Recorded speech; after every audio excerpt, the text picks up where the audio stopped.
राम राम मंडळी.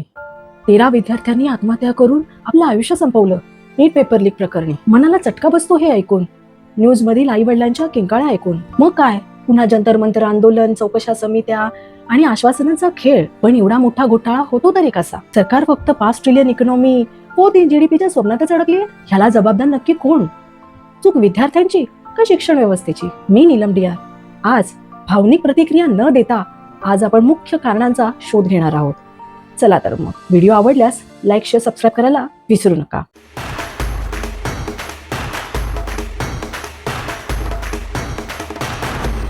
त्याआधी जाणून घेऊयात की एज्युकेशन सिस्टम म्हणजे शिक्षण व्यवस्था म्हणजे नक्की काय आहे. वर्ल्ड बँकेच्या 2020च्या realising the future of learning च्या रिपोर्टमध्ये शिक्षण व्यवस्थेचे एकूण 5 स्तंभ सांगितलेले आहेत.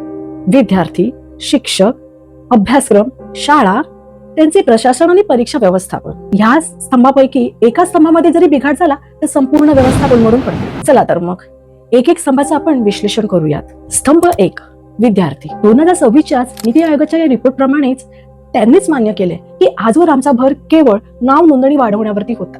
बरं, त्याप्रमाणे मुलांचं शाळेत जाणं देखील वाढलंच, पण लर्निंग आउटपुट म्हणजे शैक्षणिक गुणवत्ता काही सुधारलेली नाही. बरं, प्राथमिक ते माध्यमिक ते उच्च माध्यमिक पर्यंत नेण्याचे देखील सरकार पुढे मोठे आव्हान आहे. असरचे रिपोर्ट्स तर तुम्ही रोज बातम्यांमधून पाहताच की मुलांची काय स्थिती आहे ते. 2री तिसरीतल्या मुलांना लिहिता वाचता न येणं, 4थी 5वीतल्या मुलांना धड बेरीज, वजाबाकी, भागाकार, गुणाकार यांमध्ये अडचणी निर्माण होणं खूप चिंताजनक बाब आहे इथे. स्तंभ 2, शिक्षक. शिक्षकांच्या बाबतीत सांगायचं झालं तर बऱ्याच समस्या आहेत. महत्वाच्या काही पाहून घेऊया. शिक्षक भरती. NCERT व संसदीय समितीनेच मान्य केलेले आहे की सुमारे 10 लाख शिक्षकांची पदं रिक्त आहेत म्हणून. बरं, ग्रामीण भागात तर परिस्थिती अजूनच गंभीर आहे. काही ठिकाणी अक्षरशः एकच शिक्षक संपूर्ण वर्ग घेत असतो. शिक्षकांचे प्रशिक्षण. शिक्षकांना डिजिटल कौशल्य, आधुनिक अध्यापन पद्धतींची कमतरता त्यांच्या प्रशिक्षणात आहे. त्यामुळे competency based learning, experimental learning याचं प्रशिक्षण देखील त्यांना तिथून मिळत नाही. शिक्षकांवरती लादला जाणारा अतिरिक्त भार, जनगणना, निवडणुका, सर्वेक्षण यामुळे शिक्षकांवरती अशैक्षणिक कामांचा भार लादलेला आहे. म्हणून त्यांचे शिकवण्याचे तास कमी होतात. मग एकदा का विद्यार्थ्यांचा पोर्शन कंप्लीट करायचा कसाही करून घाईघाईत, मग कोणाच्या डोक्यात किती जातं, कोणाला किती समजलं याचं काही देणं घेणं राहत नाही. त्यामुळे शिक्षक, विद्यार्थी, पालक यांच्यामधले संबंध ताणले गेलेले आहेत. स्तंभ 3, अभ्यासक्रम. आपला अभ्यासक्रम हा केवळ परीक्षा केंद्रित आहे. विद्यार्थी अक्षरशः उत्तर पाठांतर करतात. प्रश्न विचारायला किंवा प्रयोग करायला, संशोधन करायला त्यांना इथे कोणतीही मुभा नाही. AI ऑटोमेशनच्या जगात नुसतं पाठांतर काही कामाचं नाही. उद्योग जगताला ज्या कौशल्यांची, स्किल्सची गरज आहे ती या जुन्या सिलेबसमध्ये नाही. बरं, सरकारकडून देखील वेळेनुसार होणारे बदल या गोंधळात अजूनच भर घालतात. स्तंभ 4, शाळा. नीती आयोगाच्या रिपोर्टनुसार विखंडित शालेय रचना हे मोठे कारण आहे. शहरी उत्कृष्ट सुविधा असलेल्या आंतरराष्ट्रीय शाळा विरुद्ध मूलभूत सुविधांचा अपाय असणाऱ्या ग्रामीण शाळा, यामुळे मोठी दरी निर्माण झालेली आहे. दिव्यांग विद्यार्थ्यांसाठी देखील काही शाळांमध्ये अजूनही सुविधा उपलब्ध नाही. स्क्रीनवरती याचे तुम्हाला डिटेल्स दिसतीलच. विद्यार्थी विज्ञानाची व्याख्या पाठ करतो, गणितामध्ये पैकीच्या पैकी गुण मिळवतो, पण शेवटी घरगुती बजेट आणि व्याज त्याला साधेसे काढता येत नाही. व्यावहारिक ज्ञानाचा हा अभाव पदवी मिळाल्यानंतरही बेरोजगार ठेवतो. बरं, त्यातच 10वी-12वीच्या बोर्डांचा जो सोशल टॅबू केलेला आहे ना, त्यामुळे वयात येणाऱ्या मुलांवरती अतिरिक्त मानसिक तणाव निर्माण होतो. स्तंभ 5, प्रशासन आणि परीक्षा व्यवस्थापन. 42व्या घटना दुरुस्तीनुसार 1976 मध्ये शिक्षण हा विषय समवर्ती सूचित गेला. म्हणजे या विषयावरती केंद्र आणि राज्य सरकार आपापल्या परीने कायदे करू शकतात. यामुळे ही संरचना अत्यंत क्लिष्ट झाली. शैक्षणिक संस्थांमध्ये राजकीय हस्तक्षेप वाढू लागला. पेपर लीक प्रकरणच बघा ना, ज्यांनी तयार केले त्यांनीच ते फोडले. रिझर्वेशनचा मुद्दा देखील तुम्हाला माहिती असेल. पूजा खेडकर प्रकरण, TCS, सायोन, CBSE यांच्यासारख्या परीक्षा घेणाऱ्यांचे अपयश, प्रश्नपत्रिकांची सुरक्षितता, तपासणी यंत्रणा त्याच्यासाठी राबवलेली ह्या बाबतीतले अक्षरशः उत्तरदायित्व गमावून बसलेले आहेत. धोरणं आणि ज्या काही यंत्रणा अगदी कागदावरच राहिल्या. मार्केटमधल्या नोकऱ्यांची कमतरता, परत काहीशा पदांसाठी येणारी लाखो अर्ज, यामुळे अक्षरशः सट्टा बाजार निर्माण झालेला आहे. परत एकीकडे कोचिंग इन्स्टिट्यूटचं महागडं कल्चर निर्माण झालं. इथूनच भ्रष्टाचाराची साखळी निर्माण होते. काहींना 10वी-12वीच्या ऍडमिशनसाठी आपल्या आई वडिलांनी नगरसेवकापुढे जोडलेले हात नक्कीच आठवतील. समस्या तर पाहिल्या, पण ह्यातून बाहेर पडण्याचे उपाय आता आपण शोधू. उपाय 1, इन्क्लुजन ऐवजी क्वालिटीवरती भर. नंबर ऑफ IIT IIMs काढून काही उपयोग नाही. त्यांना इंडस्ट्री कनेक्टेड क्लस्टरमध्ये बसवायला हवे.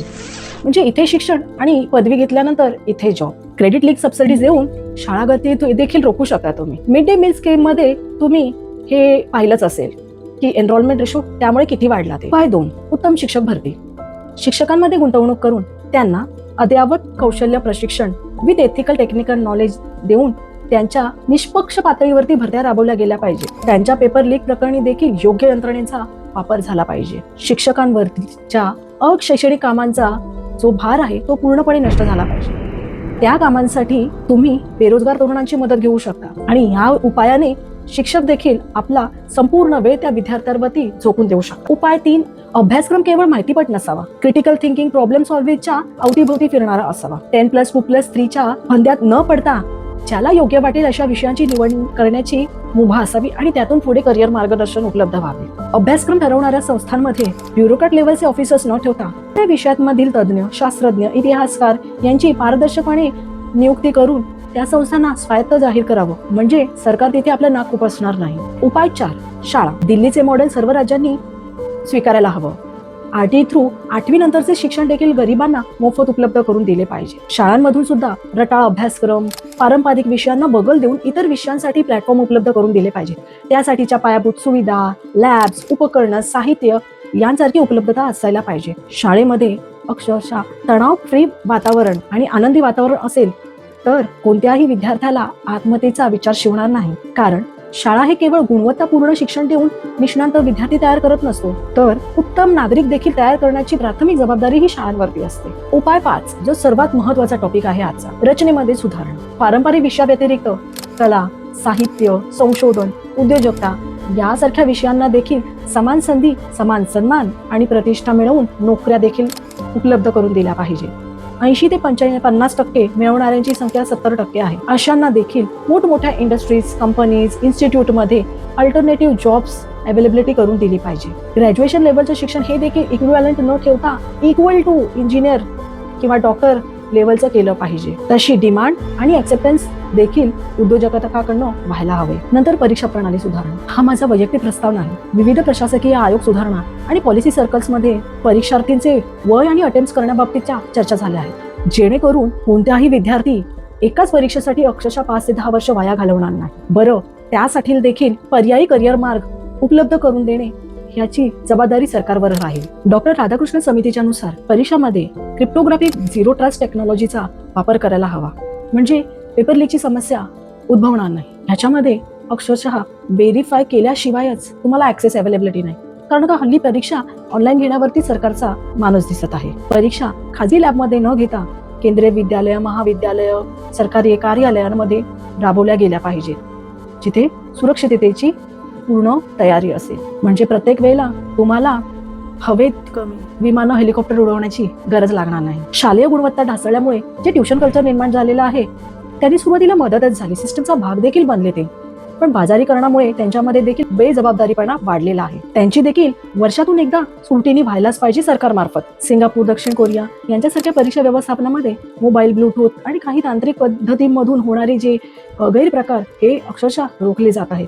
भारतामध्ये देखील पियर्सन, व्ह्यू, मॅट्रिक्स सारख्या संस्था छोट्या पातळीवरती जागतिक परीक्षा राबवत असतात. त्यांची पातळी आणि अवाढव्य खर्च पाहून त्या काही लाखो विद्यार्थ्यांच्या साठी पुरेशा ठरणाऱ्या नाही. पण निदान त्यांची सुरक्षा मानके, तांत्रिक उपाय आपल्या व्यवस्थेमध्ये राबवून मोठ्या पातळीवर होणारे हे जे पेपर लीक्स वरती आपण नियंत्रण मिळवू शकतो. ही यंत्रणा सुधारायला वेळ लागेल, पण पालक म्हणून आपण आपल्या पाल्यासाठी काय करू शकतो? सर्वात प्रथम दबाव तंत्र बंद करा. पालक म्हणून आपल्याला नेहमी वाटतं की आपल्या मुलांनी उच्च शिक्षण घ्यावे, त्याला उत्तम नोकरी मिळावी. हा विचार म्हणून चांगला आहे, पण या विचाराचा दबाव घातक आहे. तुमच्या अपूर्ण राहिलेल्या इच्छांचा ताण त्या मुलांवर टाकू नका, कारण ह्याच्यामुळेच काही मुलं मानसिक आजारांना बळी पडत आहेत. दुसरं, जिज्ञासा वाढवा. मुलं विचारतात ना की आई, हा फॅन कसा गोल फिरतो, पाऊस कसा पडतो, सॉफ्टवेअर कसं तयार होतं, तेव्हा त्यांना वेळ द्या, कारण इथूनच खरं शिक्षण चालू होतं. शिक्षणाचा दैनंदिन जीवनाशी संबंध दाखवून देणं ही पालकांची प्राथमिक जबाबदारी आहे. नंतर महत्वाचं, तुलना करणं थांबवा. त्याला 80% पडले